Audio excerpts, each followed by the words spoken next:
안녕하십니까. 평생 한 길을 걷다 얼마 전쯤을 내려놓은 69 먹은 늙은 목사입니다. 거창한 은퇴식이나 무슨 대단한 영광을 기대한 건 아니었습니다. 그저 묵묵히 제게 맡겨진 길을 걸어왔을 뿐인데 막상 사역이라는 이름의 짐을 내려놓고 난이 마주하게 된 현실이 참 당황스럽더군요. 어제까지만 해도 교회 사택이라는 이름의 넓은 집에서 살았는데 보증금 500에 월세 30만 원짜리 방이 제 거처가 되었습니다. 은퇴식은 어제로 끝났고 오늘부터 저는 교회 울타리 밖의 일반인이 되었습니다. 목사라는 타이틀을 떼고 난이 남은 건 수습해야 할 빚과 통장 잔고뿐이었습니다. 사택에서 짐을 빼서 트럭에 싣고 오는데 교인들이 흘끔거리며 쳐다보던 시선이 떠올랐습니다.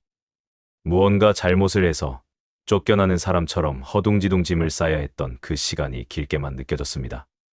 저녁 식사는 콩나물 무침과 김치, 그리고 식은 밥이 전부였습니다. 아내는 시장에서 사온 반찬들을 대충 접시에 담아냈습니다. 평생 목사 사모로 살면서 밥 한 끼 제대로 편하게 먹어본 적 없던 아내인데 은퇴하고 돌아온 곳이 이런 단칸 방이라니 미안함이 앞섰습니다. 밥알을 씹는데 목구멍으로 잘 넘어가지 않더군요. 식사를 마치고 거실 한 구석에 펴놓은 노트북을 열었습니다. 아내를 불렀습니다. 이제 현실을 좀 정확히 알아야 할 것 같다고 말하며 은행 앱에 접속해 남은 잔고와 대출 내역을 띄웠습니다. 숫자들은 단순했습니다. 그동안 사례비에서 얼마씩 떼어 이자를 막으며 버텨왔는데 이제 당장 다음 달부터는 수입이 끊기니 대책을 세워야만 했습니다. 그동안 빚을 갚으려고 끌어다 쓴 대출이 독이 되어 돌아왔습니다. 은행 대출 이자는 물론이고 당장 다음 달부터는 매달 30만 원씩 월세도 챙겨야 합니다. 30만 원이라는 월세가 예전에는 큰 돈으로 느껴지지 않았는데 수입이 없는 지금은 산처럼 거대해 보였습니다. 월세를 제때 내지 못하면 이 방에서조차 쫓겨날 수 있다는 현실이 그제서야 실감이 났습니다. 아내는 화면을 한참 들여다보더니 별일 아니라는 듯 덤덤하게 말했습니다. 여보, 우리가 굶어 죽기야 하겠어요. 어떻게든 살아갈 길은 있겠죠. 하나님이 평생 우리 굶기신 적은 없잖아요.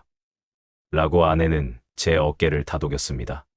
평생 성도들 챙기고 봉사하느라 정작 집안은 건사하지 못한 남편을 향해 아내는 원망 한마디 없이 말했습니다. 그 말이 오히려 제 가슴을 더 짓눌렀습니다. 제가 조금만 더 계산하며 살았더라면 이렇게까지 빚을 지지는 않았을 텐데 하는 후회가 밀려왔습니다. 가장으로서의 책임감은 사명감이라는 명분 뒤에 숨어버렸고 결과적으로 남은 건 늙은 아내를 데리고 들어온 이 좁은 월세방뿐이었습니다. 아내는 설거지를 하러 싱크대 앞으로 갔습니다. 물소리가 들리기 시작하자 저는 방으로 들어가 무릎을 꿇었습니다. 기도를 해야 한다고 생각했지만 당장 다음 달 이자 고지서는 어떻게 할 것이며 당장 내일부터 생활비는 어디서 구할지 막막한 현실만 머릿속을 맴돌았습니다. 목사 은퇴하면 그동안 헌신한 대가로 이렇게 막막함만 주시는 건지 묻고 싶었습니다. 평소라면 하나님을 향한 거룩한 언어로 기도를 시작했겠지만 지금은 그저 멍하게 앉아 있을 뿐이었습니다. 밖에서 설거지를 마친 아내가 방 안으로 들어와 제 옆에 앉았습니다. 아내의 손은 차가웠습니다. 평생 목사 사모라는 이름으로 참아온 세월이 아내의 손마디마다 박혀 있는 것 같아 손을 잡았습니다. 당신이 고생이 많아 내가 정말 미안해 몇 번이고 반복해서 말했습니다. 아내는 제 등을 토닥이며 그런 소리 하지 말라고. 우리가 지금까지 살면서 당신 나한테 미안할 일 한 번 한 적 없다고 저를 달래더군요. 하나님을 위해 살고 평생 성도들의 고민을 들어주고 병든 자의 손을 잡고 기도해주던 사람이 정작 제 가족의 빚 문제는 해결하지 못해 이렇게 작아져 있다는 게 견디기 힘들었습니다. 하나님, 저 정말 잘 살고 싶었습니다. 그런데 왜 저를 이렇게 밑바닥으로 내모시는지 그 이유만이라도 알게 해주세요. 라고 혼잣말을 읊조려봐도 통장의 숫자들은 변함이 없었습니다. 아내는 이미 지쳤는지 제 곁에서 조용히 숨을 고르며 잠이 들었습니다. 아내의 고른 숨소리를 듣고 있자니 억울함보다는 지독한 무력감이 들었습니다. 내일 아침이 오는 게 두려웠습니다.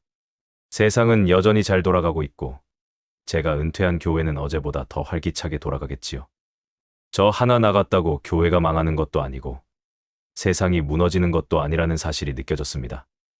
내가 붙들고 있던 모든 것이 사실은 덧없는 신기루였을지도 모른다는 생각이 들자 지금까지 달려온 인생이 한꺼번에 부정당하는 기분이었습니다.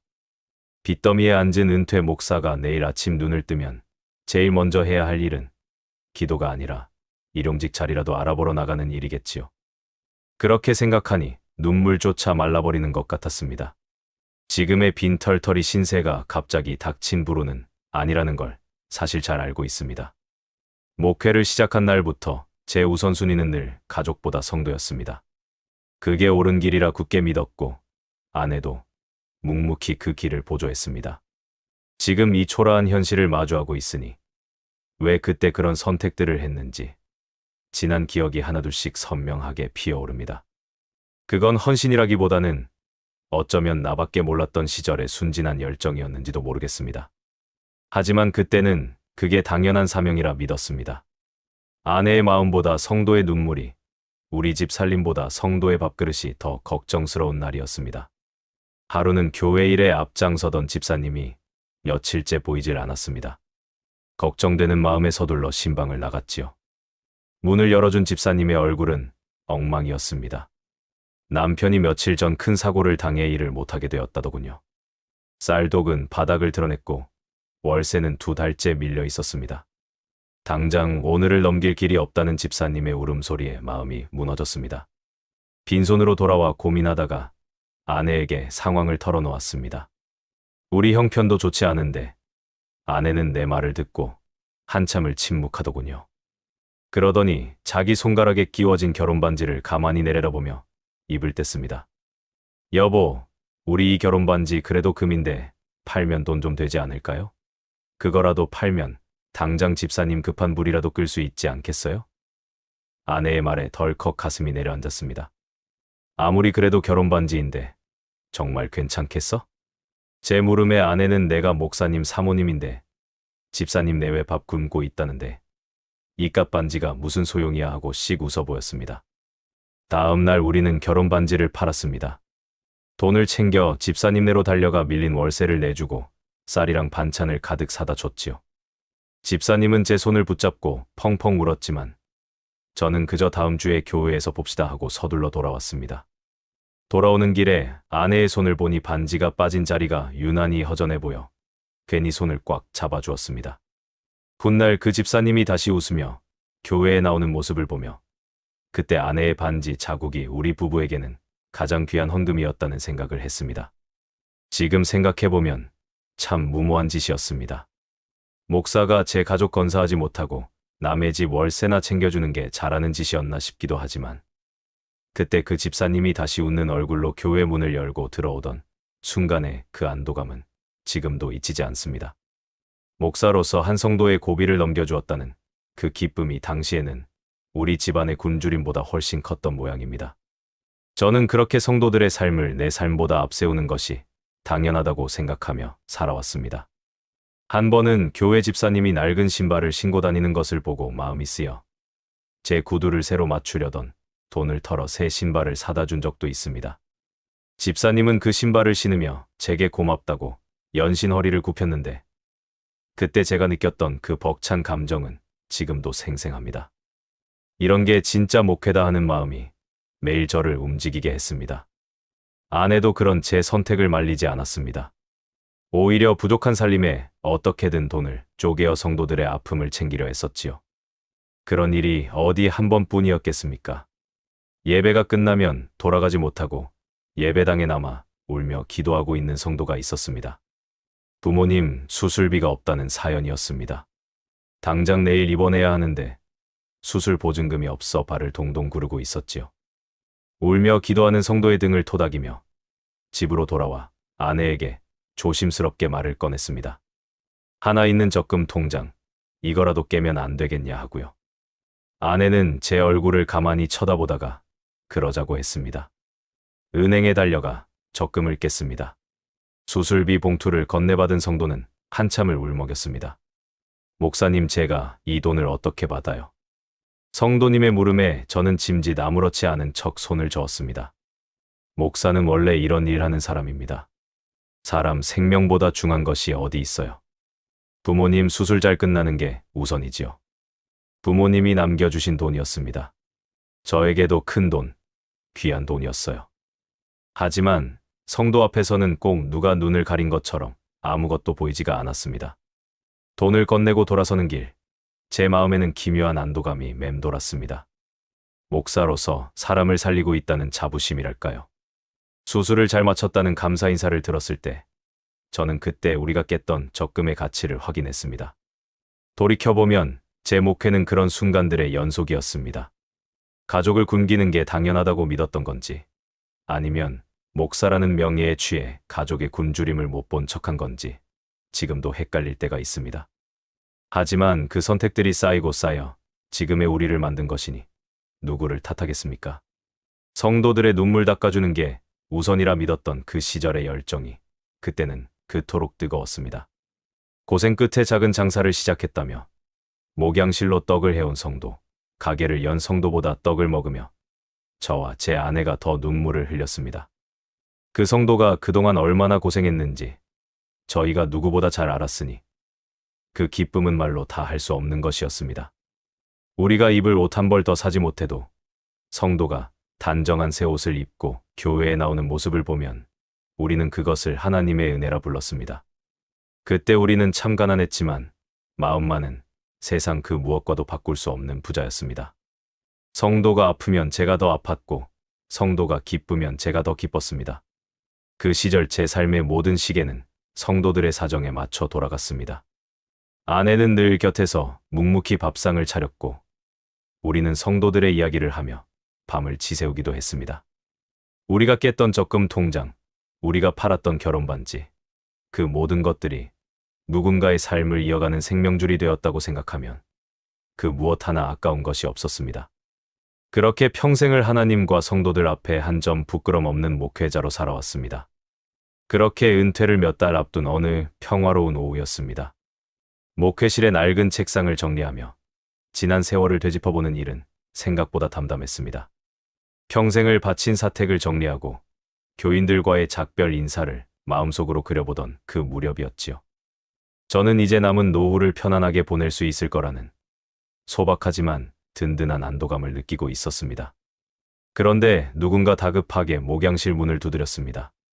문을 열고 들어온 사람은 정 장로였습니다. 교회 안에서 저와 가장 오랜 시간을 함께했고 누구보다 저의 목회를 이해하며 묵묵히 곁을 지켰던 동역자였습니다. 성도들의 눈물을 닦아주던 그 긴 시간 동안 제 오른팔처럼 움직여 주었던 사람이었습니다. 하지만 그날 정 장로가 보여준 얼굴은 제가 알던 듬직한 장로의 모습이 아니었습니다. 창백하게 질린 얼굴로 손을 떨며 앉아있는 그를 보며 직감적으로 무언가 잘못되었음을 느꼈습니다. 정 장로는 횡설수설하며 자신의 사업이 완전히 실패했다는 사실을 털어놓았습니다. 빚은 감당할 수 없을 만큼 불어났고 이제는 막다른 길에 몰려 당장 오늘 밤을 넘기기조차 어렵다고 했습니다. 그는 이미 모든 것을 정리하고 마지막 결심을 굳힌 사람처럼 보였습니다. 더는 가족의 얼굴을 볼 면목이 없어 차라리 사라지는 게 남겨진 이들을 위한 길이라 믿고 있었습니다. 저는 그가 무슨 짓을 저지를지 몰라 등줄기가 서늘해졌습니다. 당장 내 눈앞에 있는 이 소중한 생명을 살려내야만 했습니다. 저는 그를 붙잡고 밤새도록 울며 기도했습니다. 당신은 내게 소중한 동역자이자 형제인데 이렇게 가면 남겨진 우리는 어쩌느냐고. 하나님이 우리를 버리지 않으셨는데 왜 당신이 스스로 생명을 포기하려 하느냐고 다그쳤습니다. 정 장로는 제 품에서 아이처럼 흐느꼈습니다. 숨통을 조여오는 비 때문에 더는 세상을 버틸 힘이 없다는 그의 고백은 너무나도 아프고 현실적이었습니다. 평소 정직했던 그였기에 저는 그가 사기를 당해 무너진 것이라 믿었고 그를 돕는 것이 목사로서의 마지막 소명이라 여겼습니다. 그를 살리는 게 급선무였습니다. 당장 닥친 불길만이라도 막으면 그가 다시 일어설 수 있을 것 같았습니다. 저는 조만간 받게 될 전별금을 떠올렸습니다. 그 돈이면 정 장로를 살리고 저 또한 무리 없이 은퇴를 준비할 수 있겠다는 확신이 섰습니다. 사람 하나 살리고 그가 다시 가정으로 돌아가 아내와 자식의 얼굴을 볼 수 있게 된다면 그것이야말로 목회자로서 마지막에 할 수 있는 가장 값진 일이라 믿었습니다. 저는 곧장 은행으로 달려갔습니다.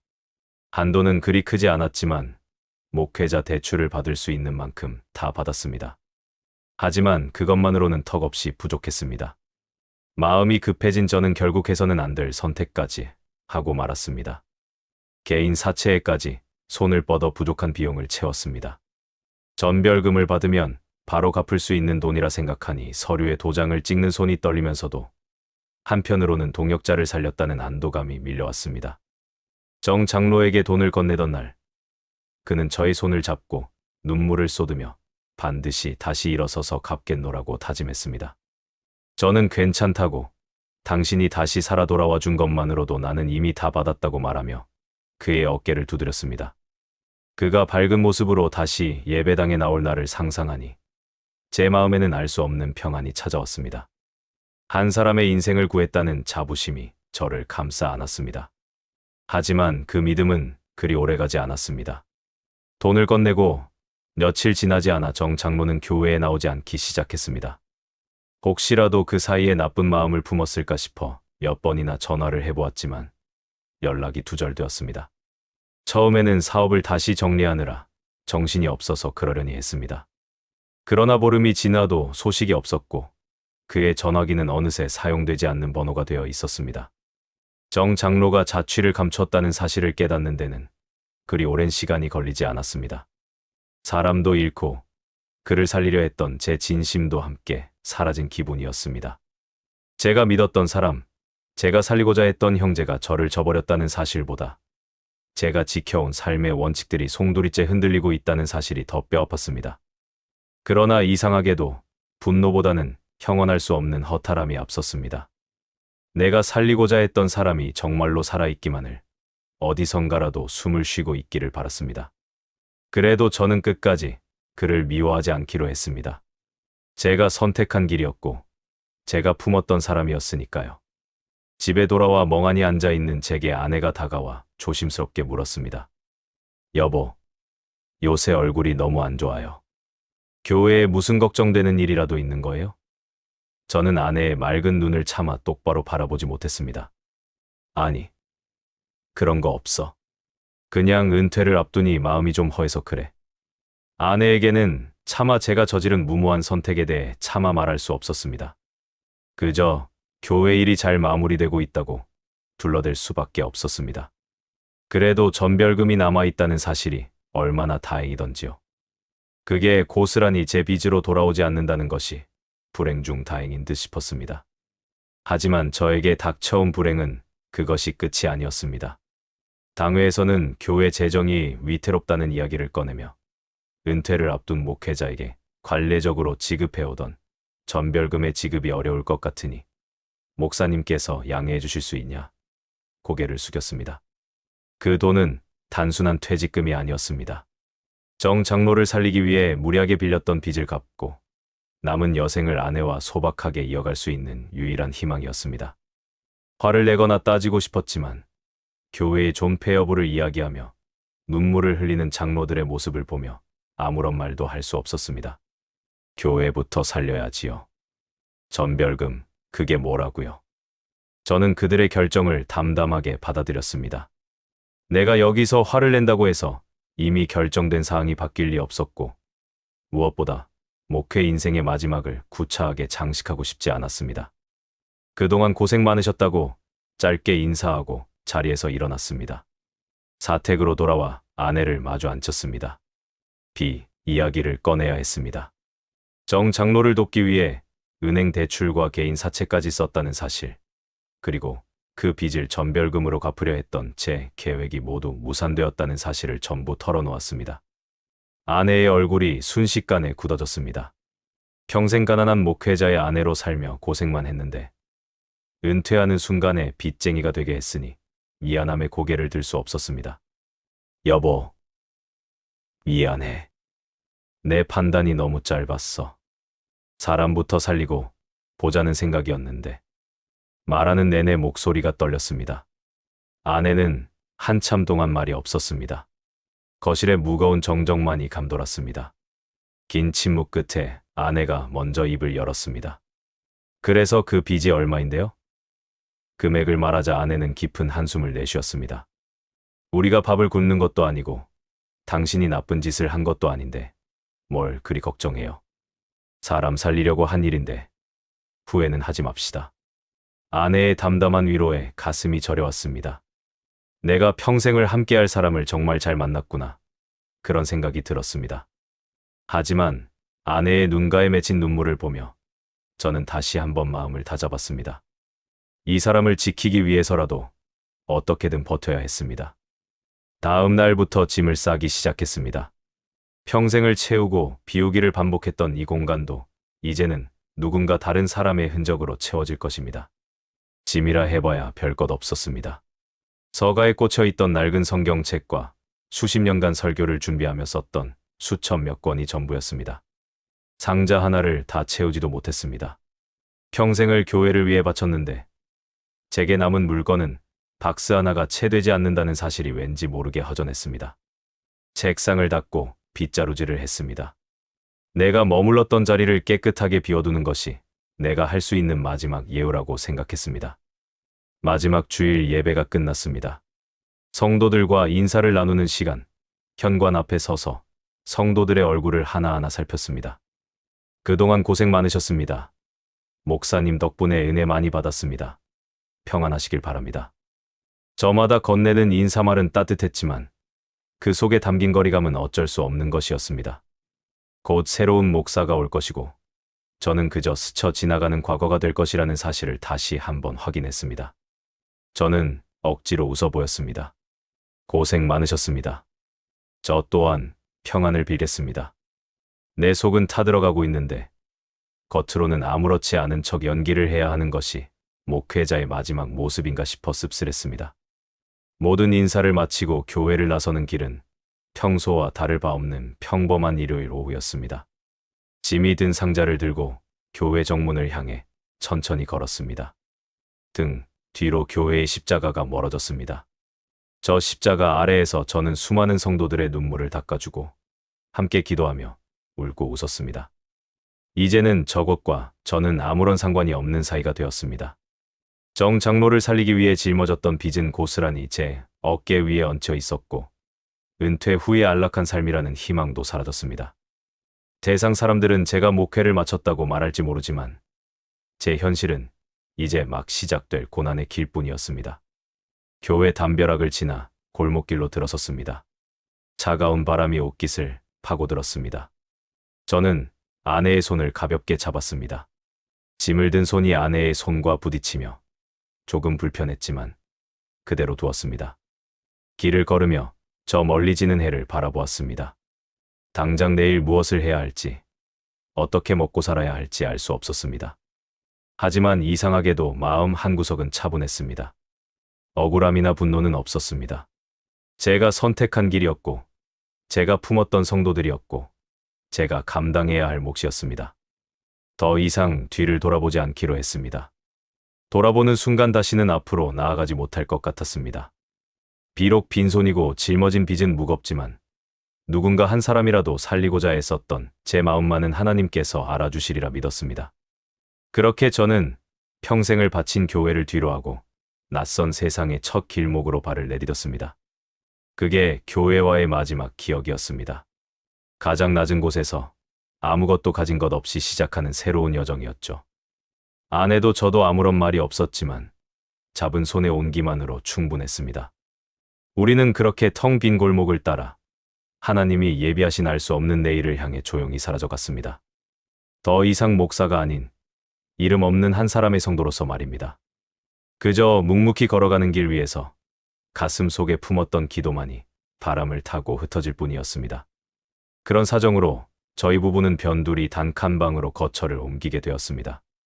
사택의 그 넓고 밝았던 공간과는 비교도 할 수 없는 좁은 방이었습니다. 짐이라곤 상자 몇 개가 전부였기에 이사는 금방 끝이 났지만 그 간촐한 방에 앉아있는 아내의 뒷모습을 보기가 무척이나 힘들었습니다. 평생 목회자의 아내로 살며 화려하지 않아도 누군가의 존경을 받으며 살았던 사람을 이런 곳까지 데려왔다는 사실이 저를 짓눌렀습니다. 여보, 정말 미안해요. 나 때문에 고생이 많아요. 제 말에 아내는 그저 옅은 미소를 지을 뿐 아무런 불평도 하지 않았습니다. 당신이 고생한 게 아니라 우리가 겪어가는 과정일 뿐이라며 오히려 짐을 정리하는 손길이 분주했습니다. 그런 아내를 볼 때마다 목구멍까지 차오르는 미안함을 억지로 삼키느라 가슴이 먹먹해졌습니다. 다음 날부터 아내는 일찍 집을 나섰습니다. 아는 지인을 통해 식당의 설거지와 서빙 일을 구했다며 아침 일찍 출근 준비를 했습니다. 평생 남을 돕기만 할 줄 알았던 고운 손이 그 거친 환경에서 견딜 수 있을지 걱정이 앞섰습니다. 하지만 아내는 나갈 때마다 웃는 얼굴을 보였습니다. 당신도 일자리 알아봐야지. 너무 걱정하지 마요. 그 말이 차라리 저를 더 괴롭게 했습니다. 아내의 뒷모습이 골목길 저편으로 사라질 때까지 한참을 서서 바라보다가 저 역시 일거리를 찾아 집을 나섰습니다. 이제는 목사가 아닌 돈을 벌어와야 하는 가장이 되어야 했으니까요. 인력 시장을 기웃거리는 발걸음은 생각보다 무거웠습니다. 새벽 공기가 폐부 깊숙이 박히는 느낌이 들었습니다. 나름대로 건강에는 자신이 있었고 어떤 힘든 일도 해낼 수 있을 거라는 자신감이 있었습니다. 하지만 현실은 냉정했습니다. 인력 사무소를 찾아가 일 좀 달라고 손을 내밀면 담당자는 저를 위아래로 훑어보고는 고개를 저었습니다. 영감님, 여기는 힘쓰는 데라 안 돼요. 다른 데 알아보시든가. 나이가 너무 많다며 번번이 퇴짜를 맞았습니다. 이력서를 훑어보던 사람들도 이력칸에서 시선이 멈췄습니다. 목사님, 순가짜 목사였나 보네. 제대로 입만 털어도 한탕 제대로 해서 은퇴하고 떵떵거리면서 살 텐데 이런데 기웃거리고 있는 거 보면은 사람들의 조롱이라도 듣는 날에는 쥐구멍에라도 숨고 싶은 심정이었습니다. 목사라는 직함을 떼고 나니 세상은 한없이 차가운 벽에 불과했습니다. 저녁이 되어 빈손으로 돌아오는 길은 늘 씁쓸했습니다. 해는 저물어 골목길의 그림자가 길게 드리워지면 오늘 하루도 아무것도 해내지 못했다는 자책감이 파도처럼 밀려왔습니다. 가장으로서의 무게는 사택에 있을 때와는 완전히 다른 차원의 압박이었습니다. 성도들의 영혼을 돌보며 느꼈던 고뇌와는 비교할 수 없는 생존에 대한 근원적인 두려움이었습니다. 아내도 저녁 무렵이 되어서야 돌아왔습니다. 며칠 일을 하지 않았는데도 아내의 손은 벌써 거칠어져 있었고 식당 냄새가 밴 옷에서는 고단함이 묻어났습니다. 식탁 위에 올라온 반찬은 소박했지만 차마 숟가락을 뜨기가 어려웠습니다. 아내는 묵묵히 밥을 먹으며 식당 일이 재미있다거나 사람들이 친절하다는 이야기를 늘어놓았습니다. 저를 안심시키려는 배려라는 걸 알기에 더더욱 마음이 아팠습니다. 저는 아무것도 할 줄 아는 게 없는 사람이었나 봅니다. 평생 설교를 하고 성경을 읽으며 세상의 이치와 하나님의 사랑을 말해왔는데 정작 내 아내 하나 제대로 먹여 살리지 못하는 무능한 사람이었습니다. 밤이 깊어지면 아내는 피곤한지 금방 잠이 들곤 했습니다. 저는 아내의 거친 손을 가만히 내려다보며 아무 말 없이 눈물을 삼켰습니다. 이 손을 잡고 평생 따뜻하게 해주겠다고 다짐했던 젊은 날의 약속이 떠올라 가슴이 시려왔습니다. 내가 좀 더 현명했더라면, 내가 좀 더 주의 깊었더라면 우리 부부가 이런 비참한 상황에 처하지는 않았을 텐데. 정 장로를 살리려 했던 그 결정이 결코 잘못된 것이라고 생각하지는 않지만 그 결과가 아내의 고생으로 이어지고 있다는 사실만큼은 견디기 힘들었습니다. 새벽이 밝아오면 우리는 다시 각자의 전쟁터로 나갔습니다. 저는 다시 인력 시장으로, 아내는 식당으로. 방 안의 습기는 제 몸뿐만 아니라 영혼까지 점점 더 무겁게 만들었습니다. 목사라는 타이틀을 내려놓고 나니 사람들의 시선은 더 이상 따뜻하지 않았습니다. 그냥 나이든 노인, 그 이상도 이하도 아니었습니다. 하지만 저는 묵묵히 버텼습니다. 오늘 하루 내가 겪은 수모가 아내의 저녁상에 따뜻한 국 한 그릇이라도 더 올릴 수 있다면 그것으로 충분하다고 그렇게 스스로를 다독였습니다. 그러나 시간이 갈수록 몸도 마음도 지쳐갔습니다. 식당에서 돌아와 끙끙 앓는 아내의 뒷모습을 볼 때면 내가 짊어진 이 빚과 현실의 무게가 정말로 하나님이 주신 단련인지, 아니면 나의 어리석음이 부른 재앙인지 끊임없이 반문하게 되었습니다. 우리는 서로의 얼굴을 볼 때마다 웃으려 노력했지만 그 웃음 뒤에는 늘 그늘이 있었습니다.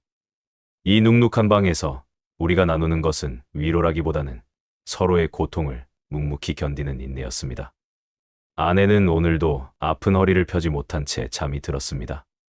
나는 그 곁을 지키며 차마말로 다하지 못하는 기도를 쏟아냅니다. 하나님, 저 사람의 굽은 등을 보고 계신가요?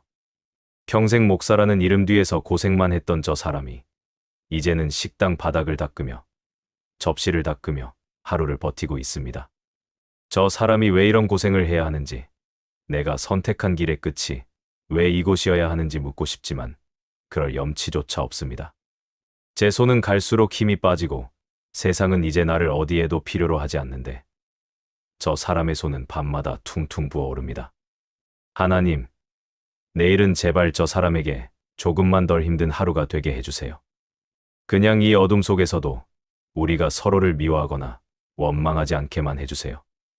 내일은 제발 제가 나가서 뭐라도 할 수 있게 길을 열어주시옵소서. 저희가 무너지지 않게 주님의 손으로 붙들어 주시옵소서. 주여, 주여 제발 붙들어 주시옵소서. 삶을 옥죄어오는 것은 눈에 보이지 않는 끈들이었습니다. 빚쟁이들의 끈질긴 연락은 휴대전화 액정 위에서 매일같이 춤을 추었고 등기 우편으로 날아오는 독촉장은 마치 목을 조르는 올가미처럼 느껴졌습니다. 식당 일을 나간 아내를 배웅하고 돌아와 좁은 방에 앉아 있으면 사방의 벽이 저를 향해 서서히 좁혀오는 것 같은 착각마저 들었습니다. 목회자로 살아오며 세상의 풍파를 믿음으로 견뎌야 한다고 입버릇처럼 말해왔지만 막상 닥친 현실 앞에서 저는 그저 나약하고 무능한 인간에 불과했습니다. 아내에게는 조금만 더 고생하자고 곧 좋아질 것이라고 다독였지만 제 속은 이미 까맣게 타들어가고 있었습니다. 사고는 예고 없이 찾아왔습니다. 아내가 식당 주방의 미끄러운 바닥에서 크게 넘어졌다는 연락을 받고 병원으로 달려갔습니다. 응급실의 차가운 공기와 소독약 냄새가 코끝을 찔렀습니다. 아내는 허리에 통증을 호소하며 침대에 누워 있었습니다. 의사는 당분간 절대 안정이 필요하다고 했고 입원 수속을 밟아야 한다고 했습니다. 텅 빈 주머니를 생각하며 입원실로 향하는 발걸음이 천근만근 무거웠습니다. 병실에 누운 아내의 창백한 얼굴을 보니 가슴이 무너져 내리는 것 같았습니다. 고운 손이 거칠어진 것도 모자라 이제는 온몸에 통증을 안고 누워있는 아내를 보며 내가 대체 무슨 짓을 하고 있는 건가 싶어 헛웃음마저 나왔습니다. 조심한다고 했는데 몸이 예전 같지가 않네. 병원에서는 모레 병원비가 많이 나오지는 않을까. 아내가 힘겨운 목소리로 조용히 묻더군요. 저는 서둘러 그런 걱정은 하지 말라고, 다 방법이 있을 것이라고 손을 잡으며 말했습니다. 하지만 아내의 눈빛에는 감출 수 없는 불안이 고여 있었습니다. 그 눈빛을 마주하기가 너무나 괴로웠습니다. 이 와중에도 병원비 걱정부터 하게 만드는 제 신세가 너무 초라하고 미안했습니다.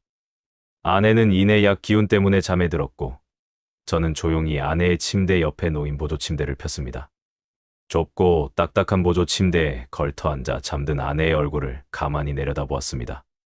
식당 일을 하느라 거칠어진 손마디와 피로에 찌든 얼굴이 보이자 울컥 눈물이 차올랐습니다. 평생 목사라는 이름 뒤에서 고생만 했던 사람이 이제는 가난한 노후마저 짊어지고 정상에 누워있는 모습에 가슴이 저며왔습니다. 내가 목사로서 사람을 살리겠다고 했던 선택들이 결국 내 아내의 삶을 이토록 갉아먹고 있었던 것일까요?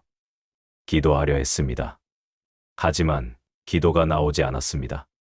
하나님, 정말 계시기는 합니까? 제가 그동안 많은 성도들을 살리려 했던 그 마음이, 사람을 불쌍히 여기려 했던 그 몸부림이 당신 보시기에는 틀린 것이었습니까? 왜 하필 지금입니까? 왜 우리입니까? 입술만 달싹일 뿐 목구멍이 꽉 막힌 듯 아무런 언어도 밖으로 나오지 않았습니다. 그저 아내의 곁에서 나의 무능함과 비참함을 씹어 삼키며 숨을 죽였습니다. 억울함인지 아니면 나 자신에 대한 혐오인지 알 수 없는 감정이 밀려와 어깨가 덜덜 떨렸습니다. 혹여나 아내가 깰까봐 소리조차 내지 못하고 손으로 입을 틀어막은 채 울음을 삼켰습니다. 그렇게 고개를 숙이고 소리 없는 기도를 올렸습니다. 그때였습니다.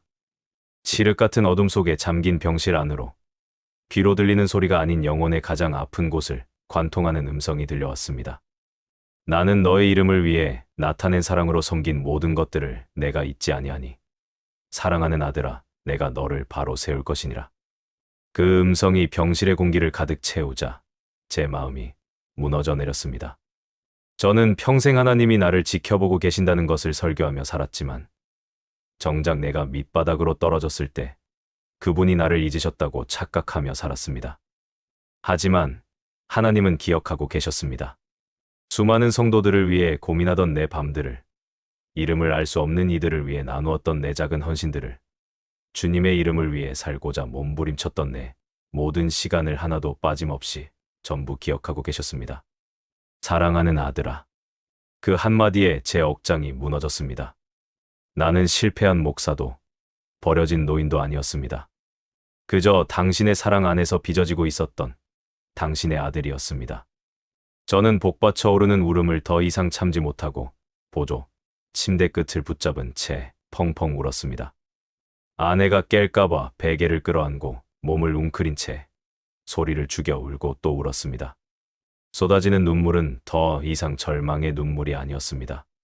하나님이 나와 함께 계신다는 확실한 임재였고 나를 다시 일으켜 세우시겠다는 약속에 대한 감격이었습니다. 제가 무엇을 더 걱정해야 하겠습니까? 인생이 내 계획대로 되지 않는다고 해서 하나님의 계획이 틀린 것이 아니었습니다. 빚도, 고통도, 이 비참한 현실도 하나님의 손바닥 안에서 움직이고 있음을 비로소 깨달았습니다. 이제는 두렵지 않았습니다. 나를 기억하시는 하나님이 계시는데, 나를 사랑하는 아들이라 부르시는 분이 내 곁에 계시는데 내가 무엇을 더 염려하겠습니까? 아내의 고단한 숨소리마저도 이제는 하나님의 돌보심으로 들렸습니다. 하나님이 저를 잊지 않으셨다면 이제 저는 무엇이든 할 수 있을 것 같았습니다. 비록 지금 제 손에는 아무것도 없지만 주님이 저를 다시 세우시겠다고 하셨으니 그 약속 하나만 붙잡고 오늘을 살아가면 그만이었습니다. 저는 잠든 아내의 손을 조심스럽게 감싸 쥐었습니다. 거칠어진 손끝에 온기가 전해졌습니다. 하나님, 이제는 묻지 않겠습니다. 왜 여기까지 데려오셨는지, 왜 우리에게 이런 시련을 주셨는지 더 이상 캐묻지 않겠습니다. 다만 이제는 제가 주님의 아들답게 끝까지 살아가 보겠습니다. 당신이 기억하시는 그 마음 그대로 저도 살아가겠습니다. 기도는 더 이상 간구가 아니었습니다. 그것은 온전한 신뢰였고 하나님께 드리는 가장 낮은 곳에서의 예배였습니다. 저는 그렇게 하나님이 준비하신 새로운 내일을 기다리며 잠에 들었습니다. 더 이상 흔들리지 않는 평안이 내 가슴 깊은 곳에서부터 고요히 흘러넘치고 있었습니다. 그리고 하나님의 손길은 생각보다 빠르고 확실하게 저를 찾아왔습니다. 그날 아침 해진 시간, 누군가 제 어깨를 다급하게 흔드는 손길에 눈을 떴습니다. 좁은 보조 침대에서 웅크린 채 잠이 들었던 탓에 온몸이 뻐근했습니다. 눈을 비비며 몸을 일으키자 하얀 가운을 입은 의사 한 분이 서 있었습니다. 저는 당황스러운 마음에 급히 옷매무새를 다듬으며 벌써 회진 시간이 다 되었냐 물었습니다. 그는 저를 가만히 바라보더니 조심스럽게 목사님 맞으시죠? 라고 물었습니다. 여기서도 나를 알아보는 사람이 있구나 싶어 한편으로 창피하기도 하면서 교회에서 봤던 얼굴이 아닌 것 같아 한참 기억을 더듬었죠. 혹시 저 기억 안 나십니까? 목사님? 이라는 질문에 저는 그의 얼굴을 곰곰이 살폈습니다. 어디선가 본 듯하면서도 선뜻 떠오르지 않는 얼굴이었습니다. 그는 살며시 웃으며 덧붙였습니다. 저 영훈이에요. 구례에서 목사님이 맨날 쫀디기 구워주시던 그 영훈이요. 순간 오래전 전남 구례에서 목회 활동을 하던 기억이 썰물처럼 밀려왔습니다. 당시 부임한 지 얼마 되지 않았던 저는 홀로 어린 아들을 키우며 힘겹게 생계를 이어가던 미혼모 자매님을 알게 되었습니다. 교회 안에서도 말이 많았던 가정이라 다들 조심스러워했지만 제 눈에는 그저 굶주린 어린아이가 밟혔습니다. 아내와 저는 사택으로 그들을 자주 불러 함께 밥을 먹었습니다. 쌀이 떨어지면 쌀을 퍼다 주고 반찬이 없으면 우리 상에 놓인 것을 덜어주곤 했습니다. 지금 생각하면 대단한 일도 아니었습니다. 그저 밥 한 끼 나누고 함께 울어주었던 것이 전부였습니다. 당시 초등학생이었던 영훈이는 아버지의 손길이 그리웠는지 그렇게 항상 저를 따라다녔습니다. 겨울밤 사택 마당에 옹기종기 모여 앉아 연탄불에 쫀디기를 구워주면 영훈이는 그게 세상에서 가장 맛있는 간식이라도 되는 양 연신 웃음을 터뜨리곤 했습니다. 그 영훈이가 어느새 이렇게 훌쩍 커서 의사가 되어 나타난 것입니다. 저는 믿기지 않는 마음에 그저 멍하니 그를 바라보았습니다. 그때 잠에서 깬 아내가 저희 대화를 듣고는 영훈이의 얼굴을 확인했습니다. 아내는 눈을 동그랗게 뜨더니 세상에 영훈이가 맞느냐고 정말 많이 컸다며 벅찬 감동으로 그의 손을 맞잡았습니다. 아내의 눈가에는 금세 맺힌 눈물이 흘러내렸습니다. 이름 보고 설마 했는데 병실 와서 얼굴 보고 알았어요. 두 분 다 선한 인상 그대로시네요. 영훈이는 고개를 숙이며 저희에게 감사 인사를 전했습니다. 그때 목사님과 사모님이 베풀어 주셨던 그 따뜻한 마음이 없었다면 자신은 아마 애비 없는 놈 소리 들으면서 엇나갔을지도 모른다며 세상은 그들을 외면했지만 두 분이 보여주신 작은 관심 덕분에 자신은 비뚤어지지 않고 공부를 이어갈 수 있었다는 고백이었습니다. 그는 자신이 오늘 이 자리에서 의사로 일할 수 있는 이유가 바로 그때의 기억 덕분이라며 그때의 자신이 받았던 사랑을 이제야 조금이라도 돌려드리고 싶다고 말했습니다. 영훈이는 이미 병원 측과 상의를 마쳤다며 이번 기간 동안 발생하는 모든 병원비는 자신이 처리했으니 아무것도 걱정하지 마시라고 거듭 강조했습니다. 저는 병원비라는 큰 짐을 걱정하며 밤새 잠 못 들었던 제 모습이 부끄러워졌습니다. 고난 앞에서 하나님을 원망했던 어젯밤의 기도가 떠올랐습니다. 그분은 저의 작은 섬김을 잊지 않고 계셨던 것입니다. 제가 물 위에 던졌던 그 작은 떡 조각들이 세월이 흘러 이렇게 거대한 은혜의 파도가 되어 저를 덮치고 있었습니다. 영훈이는 아내의 손을 가볍게 토닥이며 두 분이 건강하셔야 자신도 행복할 것 같다고 말했습니다. 저는 그에게 고맙다는 말조차 제대로 잊지 못했습니다. 그저 눈시울이 붉어져 고개를 끄덕일 뿐이었습니다. 아내 역시 영훈이의 손을 놓지 못하고 연신 고맙다는 말을 반복했습니다. 하나님은 정말 제 곁에서 가장 필요한 순간에 저를 붙들어주고 계셨습니다. 빚쟁이들에게 쫓기고 막다른 골목에 다다랐다고 생각했던 순간에 예비해두신 사람을 통해 저를 살리고 계셨습니다.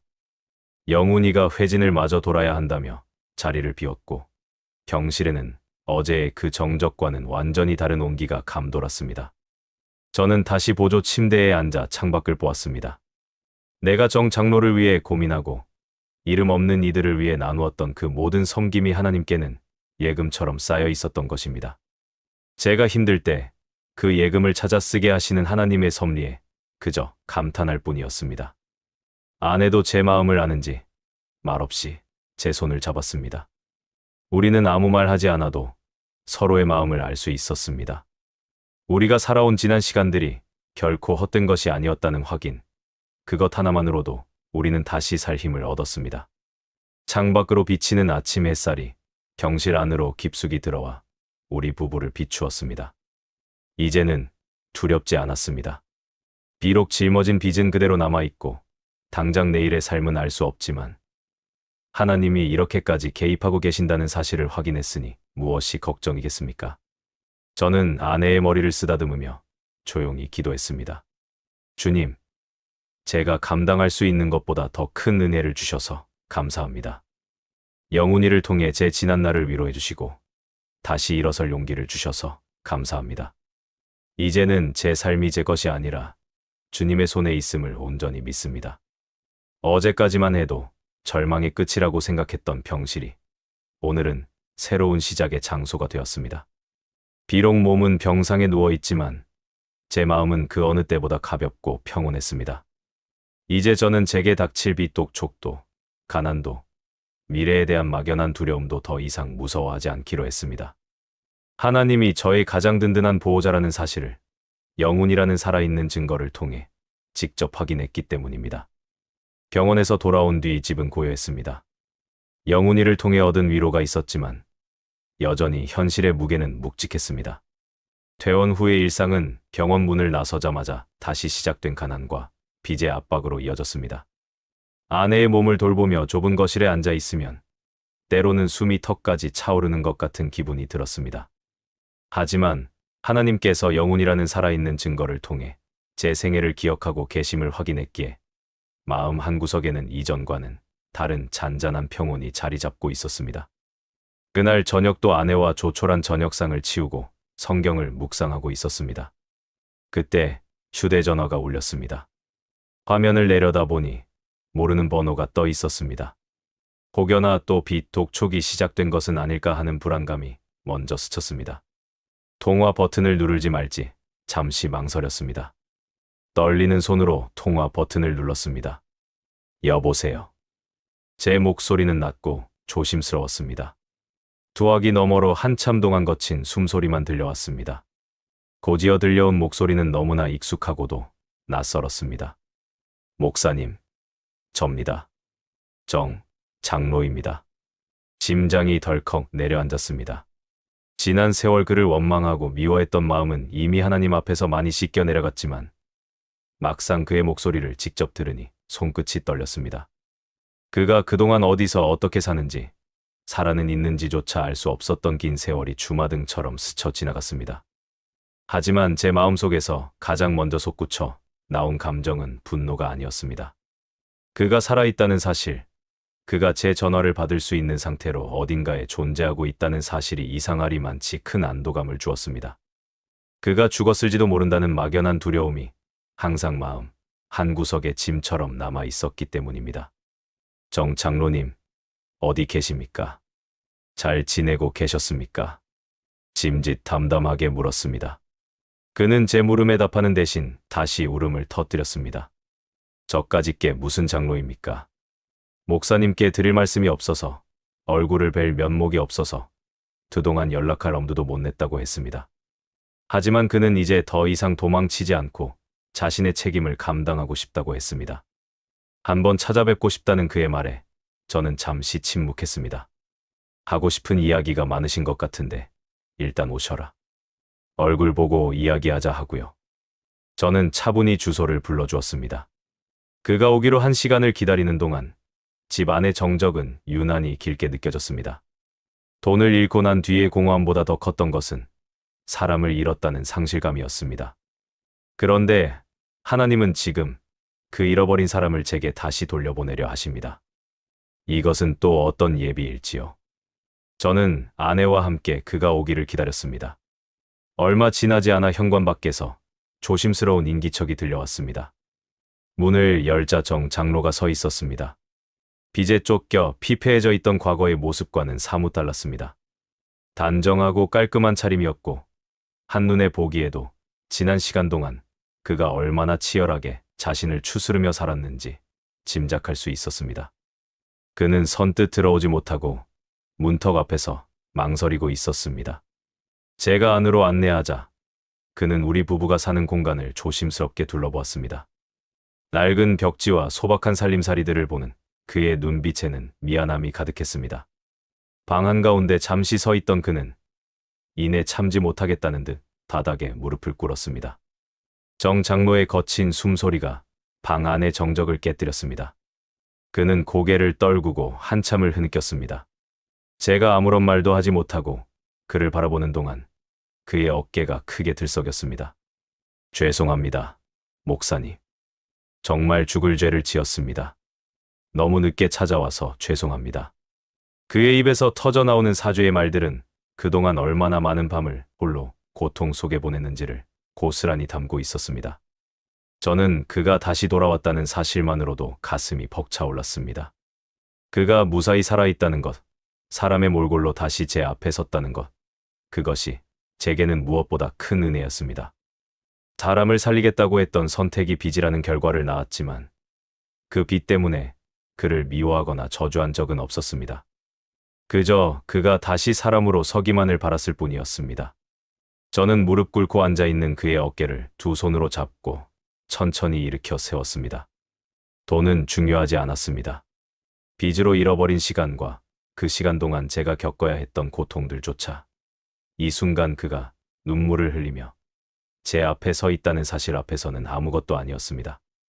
정 장로는 제 품에 안겨 펑펑 목 놓아 울었습니다. 저 역시 참았던 눈물이 쏟아졌습니다.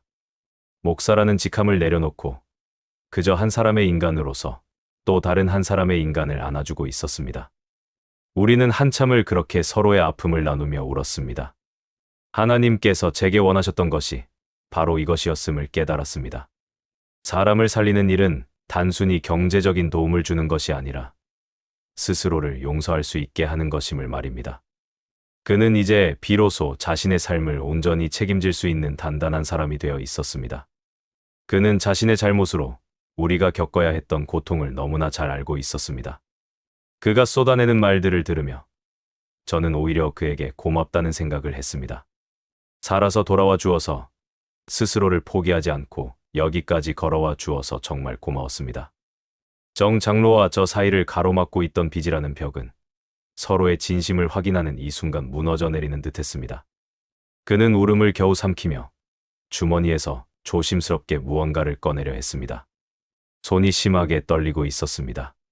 목사님, 제가 도망쳤던 그날부터 단 한순간도 목사님을 잊은 적이 없습니다. 목사님께서 저를 위해 흘리셨던 눈물과 그로 인해 무너져버린 목사님의 삶을 생각하면 제 심장이 찢어지는 것 같았습니다. 지난 시간 동안 몸이 부서져라 일하며 준비했습니다. 제가 진 빚, 그 모든 것을 이제는 바로잡고 싶습니다.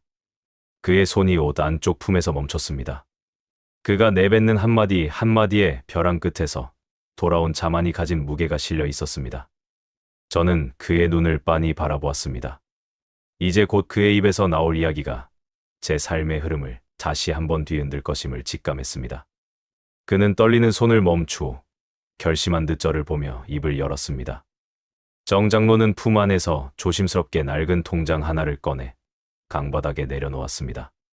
그 손길에는 조심스러움과 동시에 무언가 긴 어려움을 버텨낸 사람만이 가질 수 있는 단단함이 서려 있었습니다. 저는 떨리는 손으로 그 통장을 집어들었습니다. 펼쳐진 통장 속에는 숫자가 찍혀 있었습니다. 제 눈을 의심했습니다.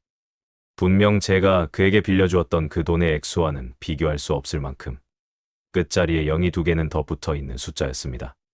심장이 덜컥 내려앉는 것만 같았습니다.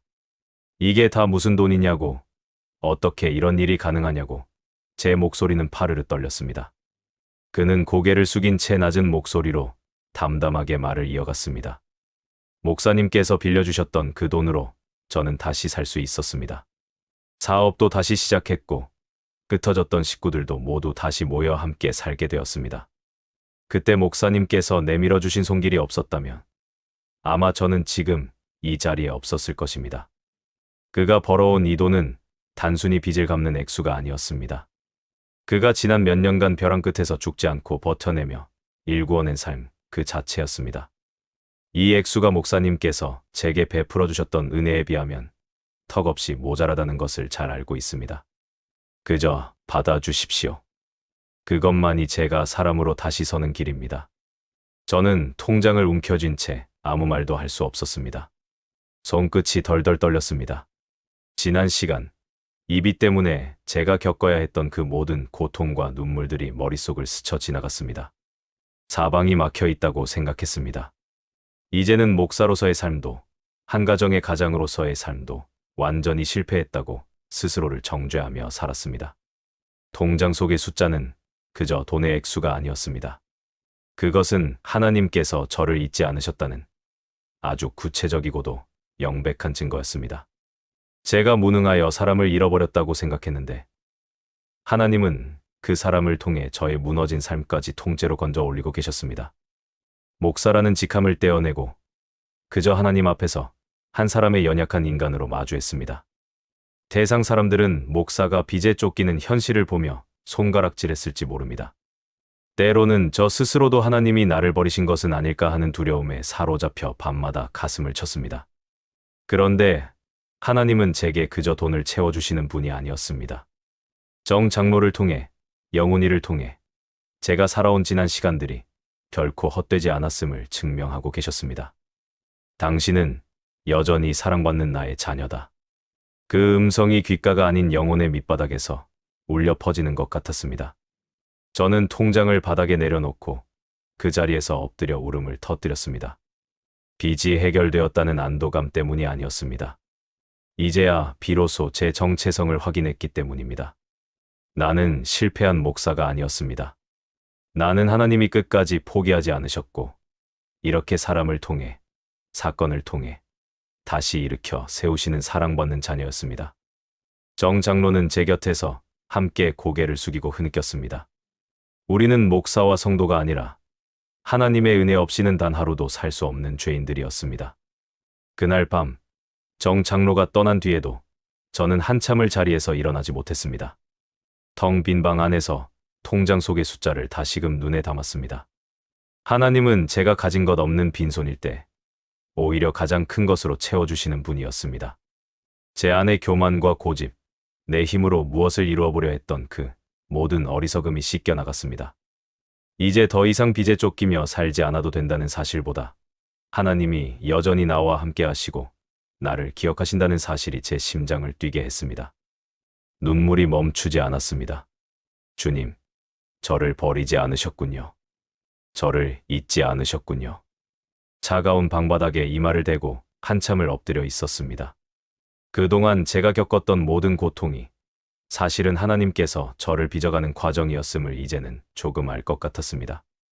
텅 빈 줄 알았던 제 인생의 하나님이 다시 찾아오셨습니다. 저는 그 감격에 겨워 밤을 지새웠습니다. 빚이라는 굴레에서 완전히 벗어났다고 해서 세상이 갑자기 뒤집히는 법은 없었습니다.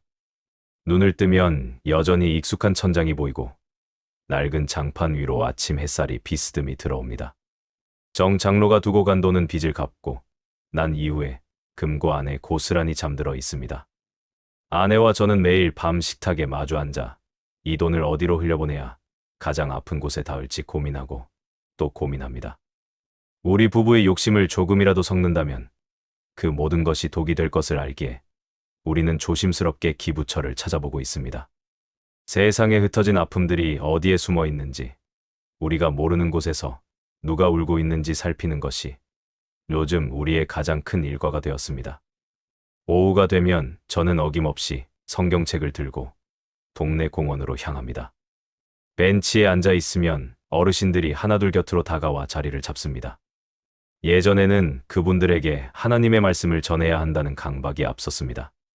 어떻게든 성경 구절을 읊어주고 기도를 시켜야만 목사로서의 직무를 다하는 것이라 믿었습니다.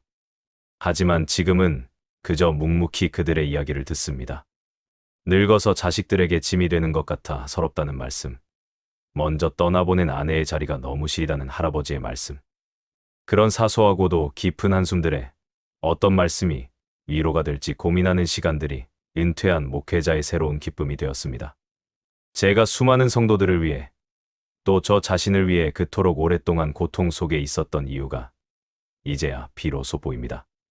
고통은 저를 하나님과 멀어지게 하는 것이 아니라 오히려 타인의 고통을 온전히 내 것으로 받아들일 수 있는 그릇을 빚어내는 과정이었습니다.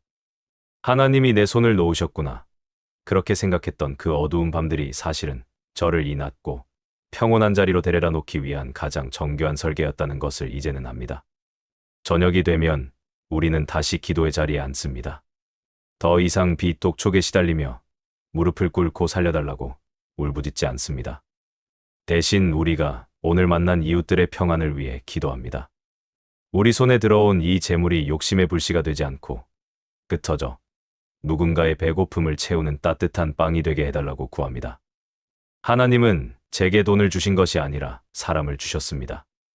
잃어버렸다고 생각했던 사람들의 마음, 그리고 저를 끝까지 포기하지 않았던 그분의 마음을 주셨습니다. 통장의 숫자가 줄어들수록 제 마음은 오히려 더 넉넉해집니다. 이 평온함이야말로 제가 겪었던 모든 고통에 대한 가장 완벽한 대답입니다. 사람들은 제게 묻습니다. 빚도 다 갚고 이제는 좀 편하게 지내시지 왜 아직도 이렇게 사느냐고 말입니다. 그러면 저는 웃으며 대답합니다. 제가 가진 것이 많아져서 이 일을 하는 것이 아니라 제 곁에 사람이 있기에 이 일이 가장 행복하기 때문이라고 말입니다. 하나님이 제게 주신 은혜는 돈이라는 물건이 아니었습니다. 제가 무너져 내렸을 때 저를 붙들어 주었던 영혼이, 죽음의 문턱에서 돌아와 진심을 나누어 준 정장로, 그리고 오늘 공원에서 만난 이웃들.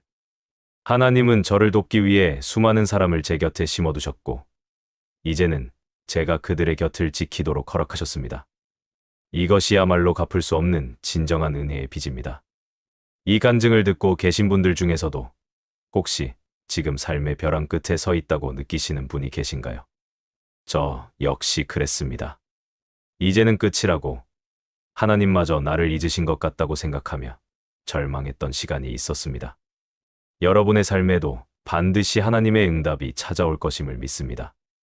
하나님께서 가장 사랑하고 귀하게 여기시는 그릇을 빚어내는 과정이라 의심치 마세요. 그 믿음에서 고통으로부터 빠져나올 실마리를 찾으실 수 있을 것입니다. 제 인생의 모든 시련이 이 평온한 마침표를 찍기 위한 과정이었음을 저는 이제 분명히 믿습니다. 지금 여러분을 가장 힘들게 하시는 것은 무엇인가요? 댓글로 여러분이 지금 빠져 계시는 절망, 고통, 그 마음을 나누어 주세요. 제가 함께 울며 기도하고 약해진 마음이 흔들리지 않도록 함께 기도하며 그 손을 붙들어 드리겠습니다. 오늘보다 더 밝은 내일이 오기를, 여러분의 삶 가운데 하나님의 은혜가 올곧게 찾아오길 간절히 기도합니다.